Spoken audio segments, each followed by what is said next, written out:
संधि हो चुकी है पुत्रों और अभिमन्यु कि वीरता तुम्हारी पर लालनो हम बड़े मगन सब भाई है।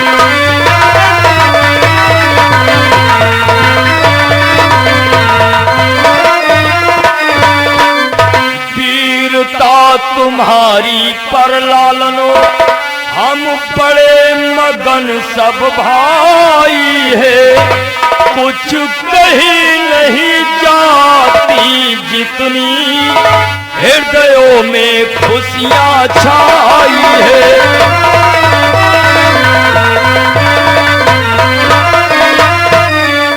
कुछ कहीं नहीं जाती जितनी हृदयों में खुशियां छाई है।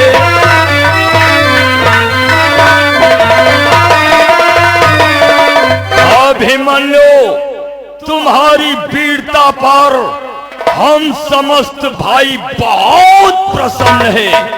क्या चाचा श्री हमारी वीरता पर आप सभी लोग मगन में? हाँ बेटा, हम तो तुम्हारी परीक्षा ले रहे थे। ऐसी बात है। जैसे तुम्हारे ताऊ धर्मराज युधिष्ठिर वैसे तुम्हारे लिए मैं, जैसे तुम्हारे दादा भीम वैसे तो शासन। ये तुम्हारे फूफा हैं, वो तुम्हारे बाबा हैं, ये तुम्हारे दादा हैं, सभी तो अपने हैं बेटा। अच्छा ऐसी बात है चाचा श्री। हाँ। पर चाचा श्री आपसे कुछ कहना चाह रहा हूँ। क्या कहना चाहते हो बेटा? चाचा श्री जब से मैं इस चक्र में आया चाचा श्री हमें कोई गोदी नहीं खिला। चाचा श्री आप हमें गोदी खिला दो। अभिमन्यु क्या तुझे किसी ने गोद में नहीं उठाया मेरे पुत्र? कि वाह वाह अभिमन्यु हुए अनखो तुम वीरो, वंश हमारे लाडले सबसे बढ़कर रणधीर। अभिमन्यु तुमने हमारे वंश का नाम रोशन कर दिया। तुम जैसा वीर बालक न भूतो न भविष्य न भूतकाल में हुआ है और न आगे भविष्य में होगा। और गोदी की बात करते हो बेटा? अवश्य चाचा श्री। कि मैं गोदी तुम्हें बिठाऊंगा, छाती से तुम्हें लगाऊंगा।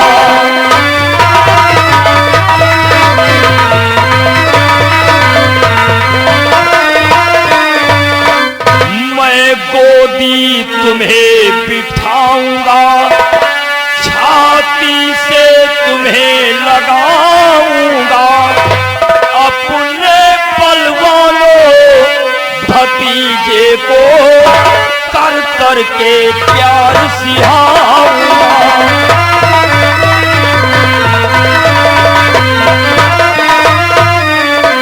अपने बलवानों भतीजे को कर कर के प्यार सिखाऊंगा।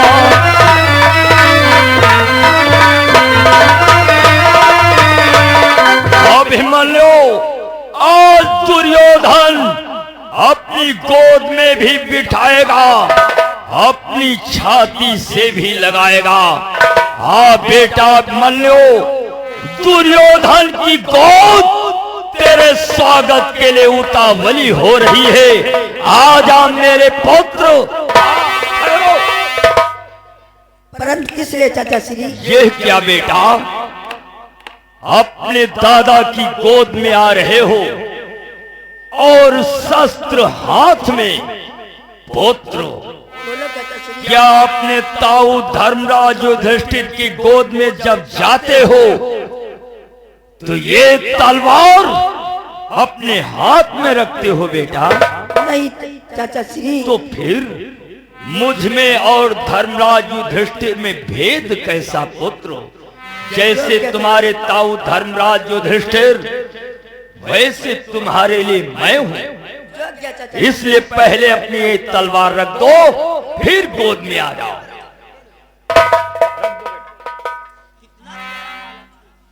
आओ बेटा, अब मेरी गोद में आ जाओ।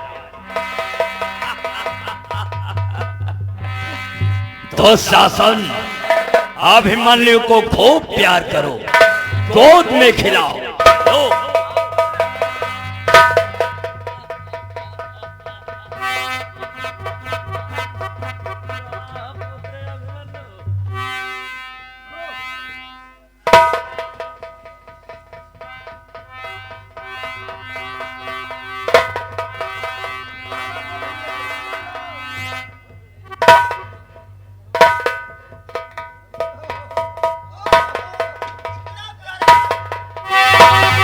ये क्या? मामो, हाँ जी श्री, मेरा मन ही नहीं मान। ऐसी बात है। जब तुम एक पैर से विकलांग हो, अभिमन्यु का भार सहन नहीं कर पाते, तो उसे गोद में क्यों उठा लेते हो? अभी चोट लग जाती तो? चलो मामा के लिए क्षमा है। जी नहीं मानता है। जी नहीं मानता। चलो कोई बात नहीं बेटा, मामा श्री को क्षमा कर दो। नहीं मामा श्री, चोट हमें कहीं भी नहीं लगी। आओ बैठो मेरे पास बेटा। आओ चाचा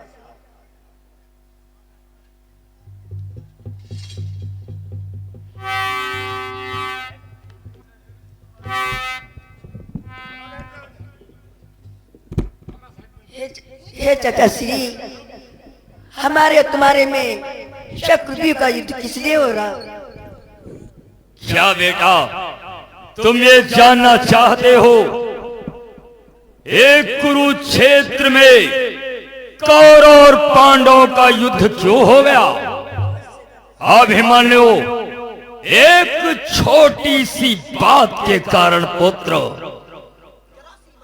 हाँ पुत्र अभिमन्यु, कुछ दिनों पहले तुम्हारे ताऊ धर्मराज युधिष्ठिर, उन्होंने अग्र पूजन का आयोजन किया, जिसने मुझे सादर आमंत्रित किया। जब मैं वहां पर गया तो वहां जल की जगह थल और थल की जगह जल था। ऐसा चमत्कारी महल अभिमन्यु मैं समझ नहीं पाया और गिर पड़ा। जब गिर पड़ा तो झरोखे से तुम्हारी माता द्रौपदी देख रही थी और अट्टहास कर हंसने लगी। और जानते हो उसने क्या कहा? उसने मुझे अंधे की औलाद अंधा कहा। अभिमन्यु, मेरा पिता अंधा है तो इसका मतलब ये नहीं हम 100 के 100 भाई अंधे हैं।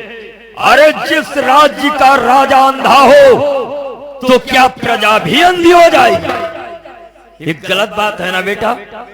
फिर भी मैंने क्षमा कर दिया। मैंने सोचा पांचाली तो हमारी भाभी है, भाभी होने के नाते उसने हमारे साथ मजाक किया। वापस आया, मामा श्री से सारा हाल बतलाया तो मामा ने मुझे क्रोध दिला दिया और तुम्हारे ताऊ धर्मराज युधिष्ठिर से द्युति क्रीड़ा अर्थात जुए का खेल खिलवा दिया, जिसमें मैंने चलाचल संपत्ति यहां तक कि 5 भाइयों को और साथ साथ में तुम्हारी माता द्रौपदी को भी जीत लिया। जब तुम्हारी माता द्रौपदी को जीत लिया तो मामा ने दुशासन के हाथों द्रौपदी का चीर खिंचवा दिया और 12 वर्षों का वनवास भी दे दिया। ये सब मामा की वजह से हो गया।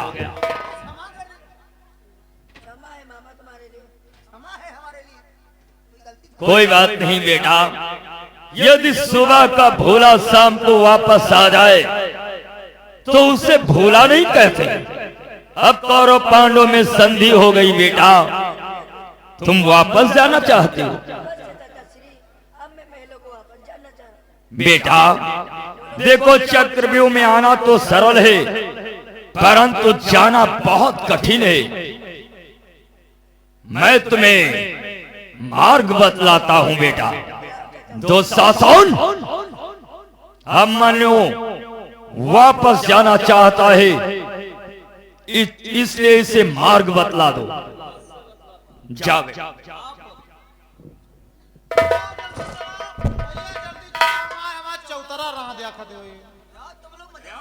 पौत्र अभिमन्यु, जानते हो ये सामने तुम्हें रास्ता दिखाई दे रही बाणों की लकीर बनी हुई।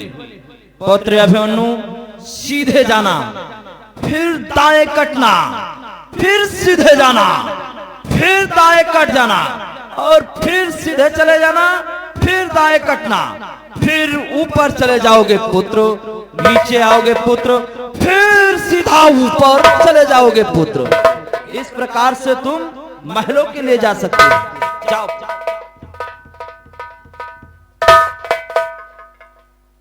ये क्या युवराज, जाल में फंसा हुआ पंछी आज निकला जा रहा है और फिर ये बन्नू कभी नहीं हाथ आएगा।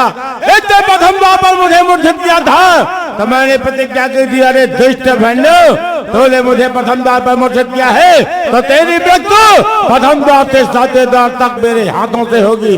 परंतु ये तो जा रहा है, मेरी प्रतिज्ञा का क्या होगा युवराज? जयद्रथ, तेरी प्रतिज्ञा को क्या करूं? अभिमन्यु को जाने न दूं तो क्या तुम सबको मरवा डालूं? क्या कहना चाहते हो युवराज? देख नहीं रहे थे अकेला अभिमन्यु तुम सब पे भारी था। अगर हम उसे अपने मोह के जाल में न फंसाते तो अब तलक तुम सबकी लाशें यही पृथ्वी पर नजर आती। सत्य कहते हो युवराज, इतने परंतु जयद्रथ, हम दुर्योधन है, अपनी शत्रु को कभी नहीं छोड़ते। तो क्या मेरी प्रतिज्ञा अधूरी रह जाएगी युवराज? नहीं, तेरी प्रतिज्ञा अवश्य पूर्ण होगी। अपने अपने अस्त्र उठाओ और मेरे आदेश का पालन करो।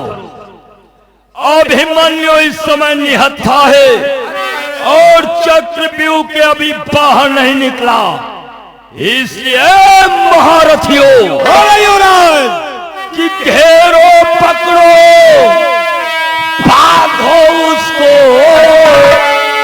कहीं भाग ले जाने पाए। बलवान भी है और चतुर भी है, ऐसा ना हो ये निकल जाए।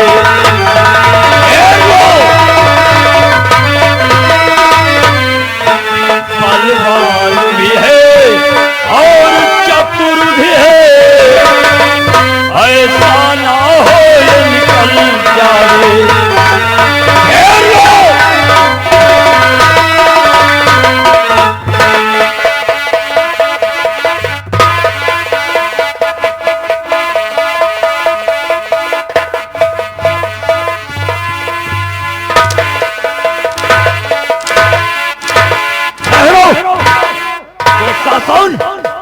इधर ले आओ, इधर आओ। शाही बात तो उतरा लो इसके। क्यों रे, दुर्योधन को कायर समझता था ना? भीम ने मेरे 14 भाइयों का वध किया, तूने मेरे पुत्र सिकेत को मार दिया और मैं तुझे जीवित जाने दूंगा। इसके वस्त्र निकालो, नहीं छोड़ूंगा। निकालो। हम लंगड़ा हैं। भाग जा, भाग जा। लेकिन एक न माना मेरी बात, होगा दूसरी का परिणाम।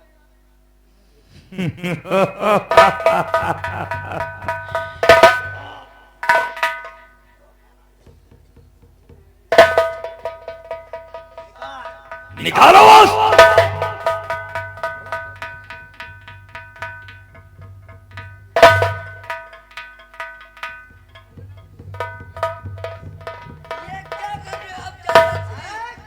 तेरे शरीर की मालिश होगी।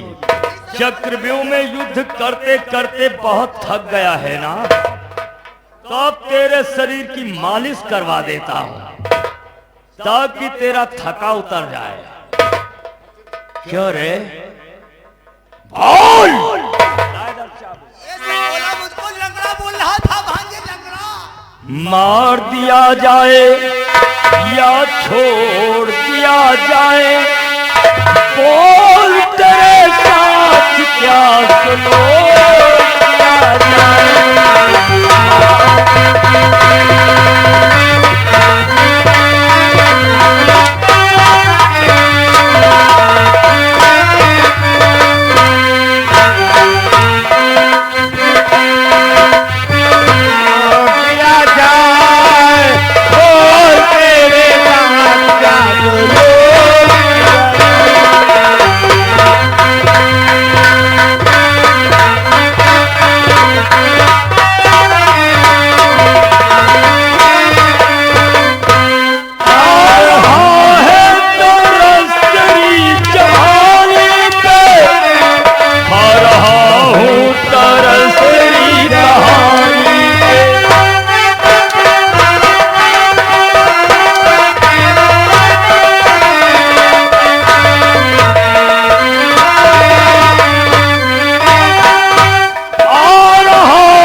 आज सामने आ गए युवराज, खाता है कौरव की ओर आ गया सामने खड़ा।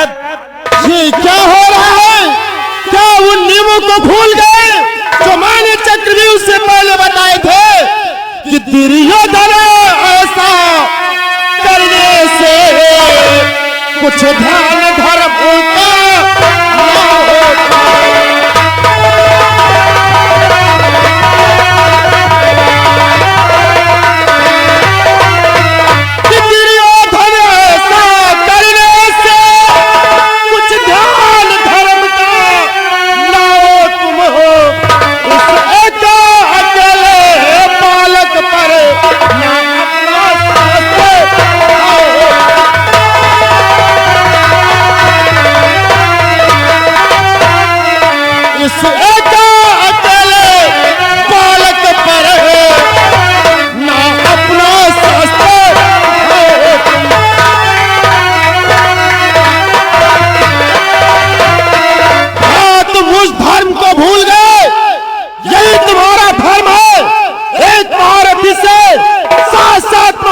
युद्ध कर रहे हो।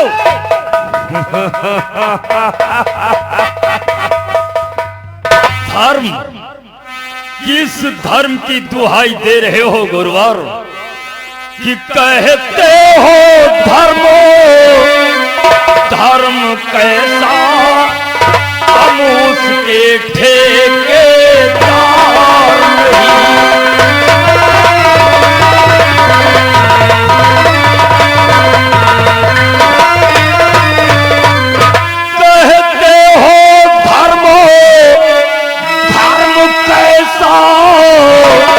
हम उसके ठेकेदार नहीं, राजाओं के सलो मुख बोले सेनापति को